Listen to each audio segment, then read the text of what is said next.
Selamat pagi teman-teman semuanya. Selamat hari Minggu. Dan terima kasih sudah bergabung dengan kami di ibadah online Kolektif Indonesia. Kalau ada dari teman-teman yang baru pertama kali mengikuti ibadah online kami, teman-teman boleh ketikkan new di komen atau kasih emoji seperti ini. Kami rindu untuk menyambut teman-teman dan juga mengenal teman-teman lebih lagi.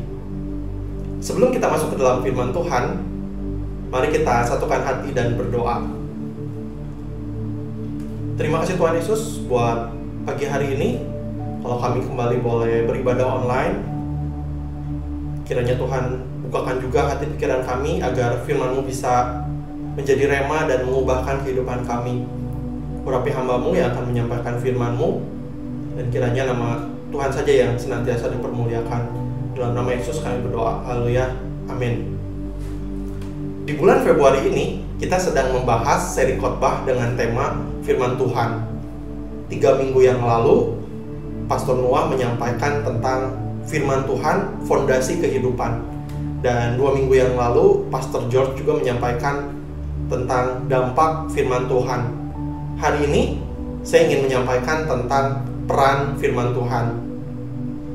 Alkitab yang kita miliki saat ini, entah itu secara fisik, ataupun mungkin aplikasi di handphone kita atau di tablet kita, itu lebih dari sekedar buku atau lebih dari sekedar tulisan.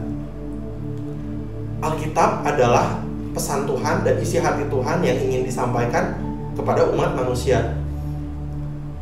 Alkitab adalah buku yang paling banyak terjual di muka bumi ini. Sampai dengan hari ini, Alkitab sudah terjual lebih dari 5 miliar kopi. Dan tidak ada satu buku pun yang pernah terjual lebih dari 1 miliar kopi selain Alkitab. Alkitab juga adalah buku yang paling banyak diterjemahkan ke berbagai bahasa. Sampai dengan hari ini, Alkitab sudah diterjemahkan ke lebih dari 2.500 bahasa. Alkitab ditulis oleh 40 penulis yang berbeda. Tetapi kitab-kitab di dalam Alkitab itu tidak saling bertentangan. Malah Alkitab punya benang merah yang sama, yaitu penebusan umat manusia melalui Yesus Kristus. Alkitab adalah buku tertua di dunia. Tetapi sampai dengan hari ini, di mana zaman sudah berubah dan teknologi sudah berubah, Alkitab masih tetap relevan sampai dengan hari ini. Kalau Alkitab masih ada sampai dengan hari ini, itu juga adalah semata-mata karena pekerjaan tangan Tuhan. Pada zaman dahulu, pada awal Alkitab ini ditulis, belum ada mesin cetak dan belum ada media yang cukup tahan lama untuk menuliskan Alkitab. Tetapi apa yang orang zaman dahulu lakukan, mereka mengajarkan firman Tuhan ini dari generasi ke generasi, dan dari generasi ke generasi mereka menulis ulang Alkitab dengan tangan mereka sendiri, supaya firman Tuhan di dalam Alkitab ini tidak musnah.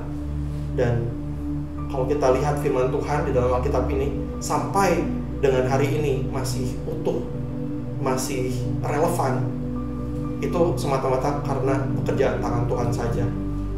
Nah, hari ini kita mau belajar apa saja peran firman Tuhan di dalam kehidupan kita.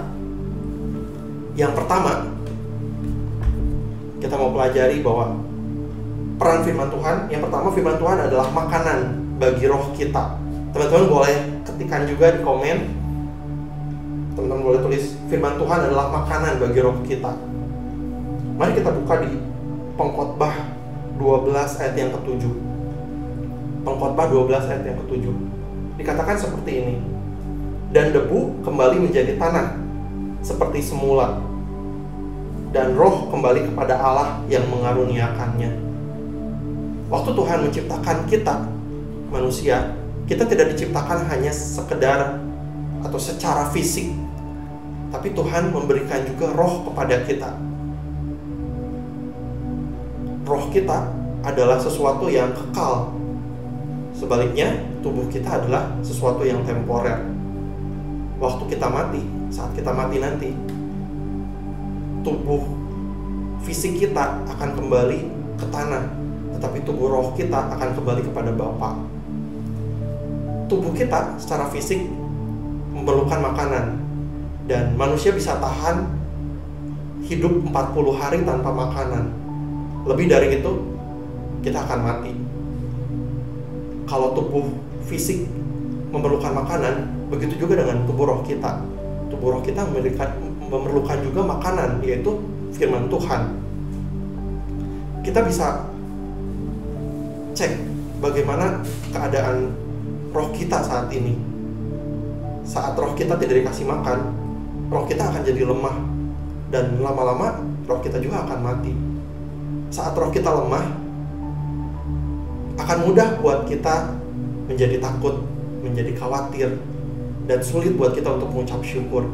Sebaliknya saat roh kita kuat, roh kita diberikan makan firman Tuhan, roh kita akan membuat kita menjadi memiliki iman. Roh kita akan memberikan kekuatan buat hidup kita, dan kita akan jadi mudah untuk mengucap syukur. Saat roh kita lemah, akan mudah juga buat kita untuk dikuasai oleh emosi. Emosi bukanlah dosa. Setiap orang punya emosi. Tetapi tidak semua orang bisa mengendalikan emosi. Dan saat kita tidak bisa mengendalikan emosi, itu bisa menjerumuskan kita ke dalam perbuatan-perbuatan yang mendatangkan dosa. Saat roh kita lemah, akan sulit buat kita mengendalikan emosi. Tetapi saat roh kita kuat, kita jadi orang-orang yang bisa mengendalikan emosi kita. Yang mana yang lebih dominan dalam hidup kita? Apakah kedagingan kita ataukah roh kita? Mari kita terus bangun roh kita dengan memberikan roh kita makan firman Tuhan. Amin. Yang kedua, apa peran firman Tuhan di dalam kehidupan kita? Firman Tuhan adalah penuntun hidup kita. Mazmur 119 ayat yang ke-105 katakan seperti ini. Firman-Mu itu pelita bagi kakiku dan terang bagi jalanku.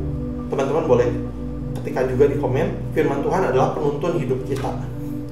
Hidup kita adalah hasil dari keputusan-keputusan kita di masa lalu. Hidup kita saat ini adalah hasil dari keputusan-keputusan kita di masa lalu.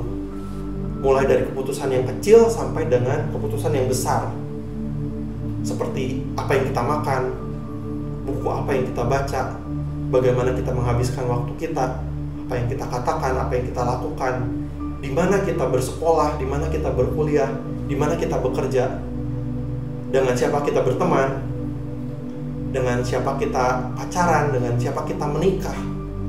Semuanya itu membentuk kehidupan kita. Dan seringkali kita diperhadapkan juga dengan keputusan-keputusan yang sulit.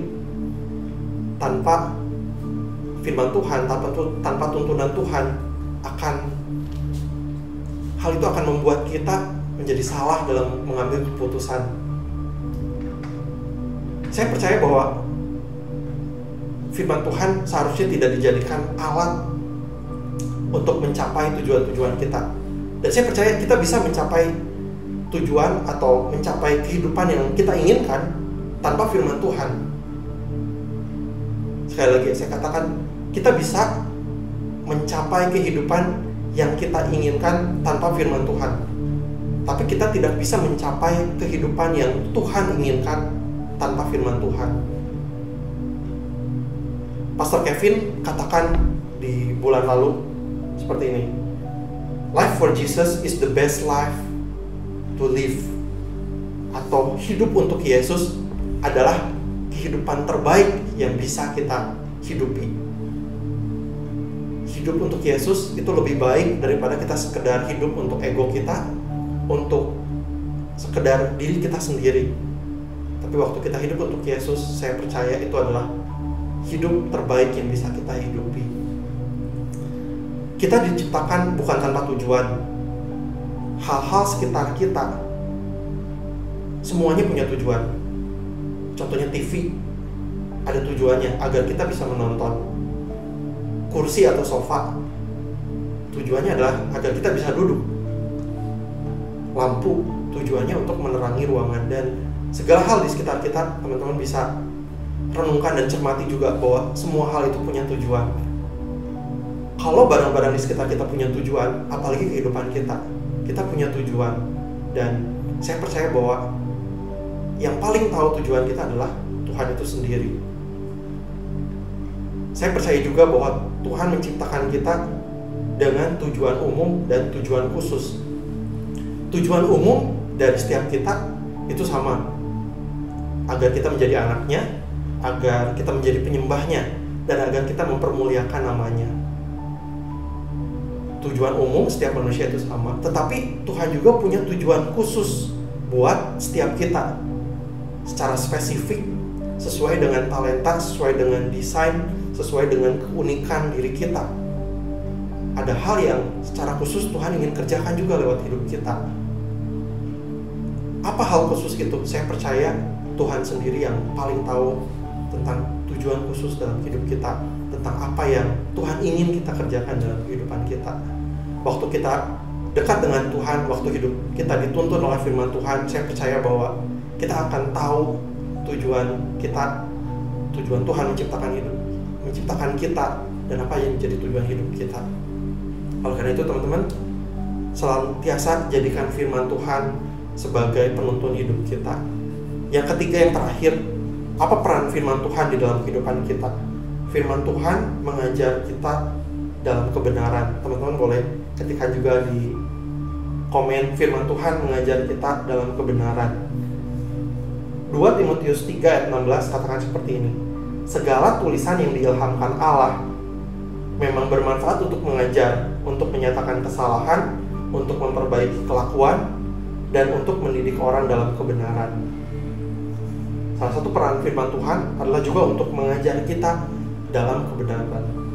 Tanpa firman Tuhan, kita jadi nggak tahu, kita jadi nggak punya pedoman tentang yang mana yang benar dan yang mana yang salah.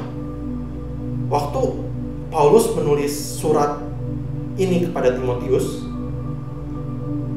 Paulus pada saat itu menjadi mentor atau menjadi guru bagi Timotius, dan Paulus menulis bagaimana keadaan manusia di akhir zaman. Di 2 Timotius 3 ayat 1-5, Paulus katakan seperti ini kepada Timotius. Ketahuilah bahwa pada hari-hari terakhir akan datang masa yang sukar.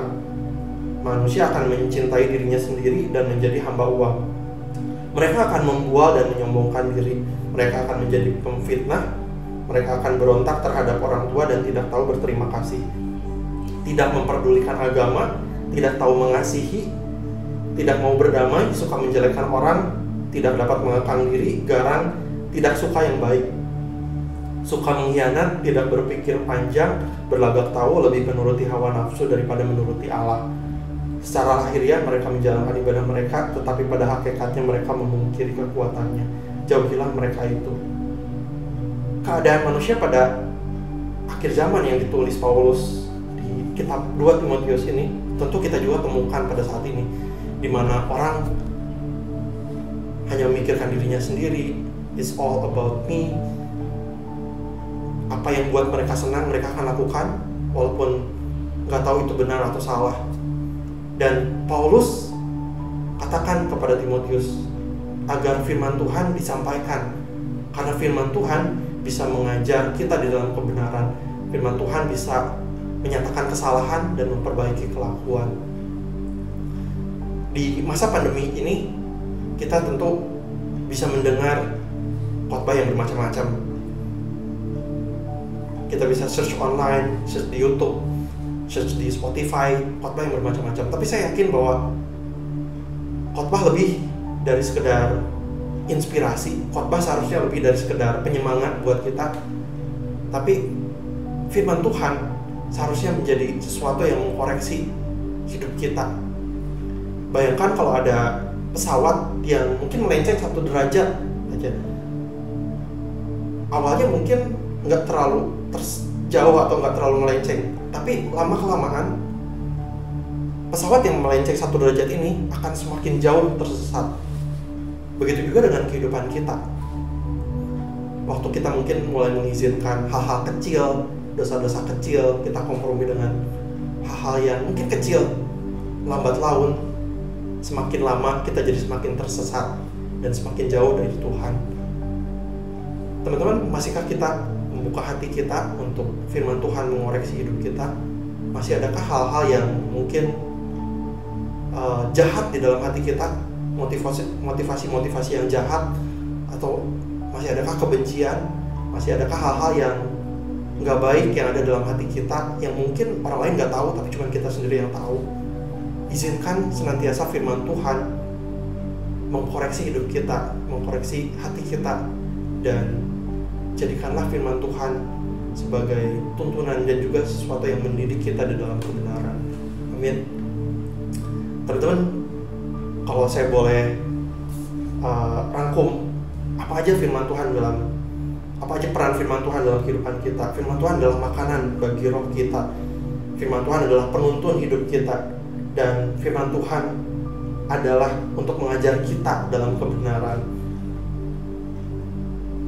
Teman-teman, kalau mungkin teman-teman lupa ketiga poin tadi, satu hal aja yang perlu kita ingat untuk kita merenungkan firman Tuhan setiap hari, untuk kita menyediakan waktu untuk kita membaca firman Tuhan, untuk merenungkan dan senantiasa minta Roh Kudus agar menyingkapkan hati pikiran kita akan apa yang kita baca dari Alkitab, supaya kita senantiasa hidup di dalam tujuannya Tuhan. Amin. Kalau ada dari teman-teman yang mungkin mendengar khotbah ini dan belum mengenal Yesus atau belum menerima Yesus sebagai juru selamat, saya menantang teman-teman untuk membuka hati teman-teman dan menerima Yesus sebagai juru selamat. Percayalah bahwa life for Jesus is the best life to live. Mari kita satukan hati dan berdoa.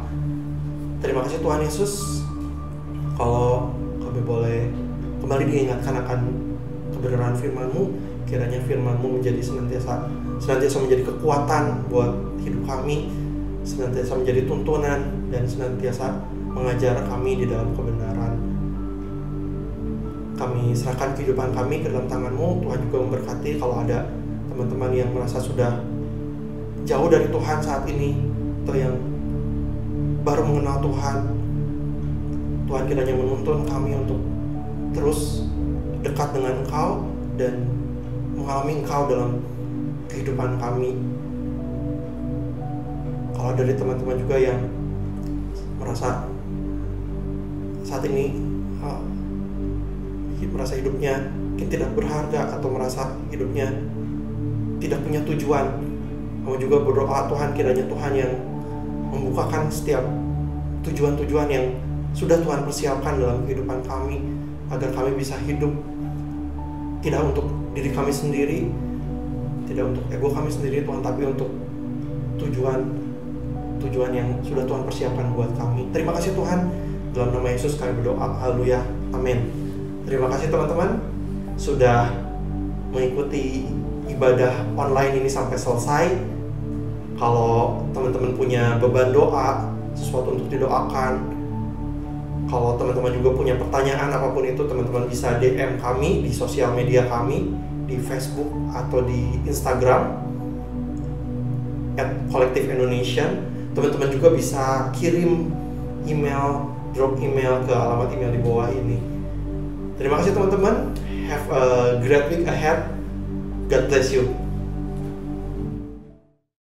Hey, terima kasih sudah menyaksikan dan mendengarkan podcast dari Collective Indonesian. Semoga hal ini bermanfaat buat diri Anda, membangun kehidupanmu, bertumbuh dalam Tuhan, dan memenuhi panggilan Tuhan dalam hidup saudara. Jangan lupa, please subscribe channel ini, Collective Indonesian, supaya Anda tidak pernah kelewatan setiap video yang kami post melalui channel ini.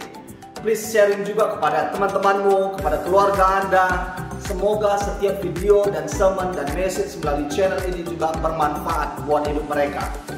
Jika saudara ingin berpartisipasi secara dana, secara materi untuk membantu pelayanan ini, please silakan saudara dapat mentransfer donasi Anda, dukungan dana saudara ke rekening kolektif yang ada di layar ini, atau saudara dapat memberikannya dengan melalui e-wallet, Touch and Go, Grab, Boost, dan maybe QR Pay.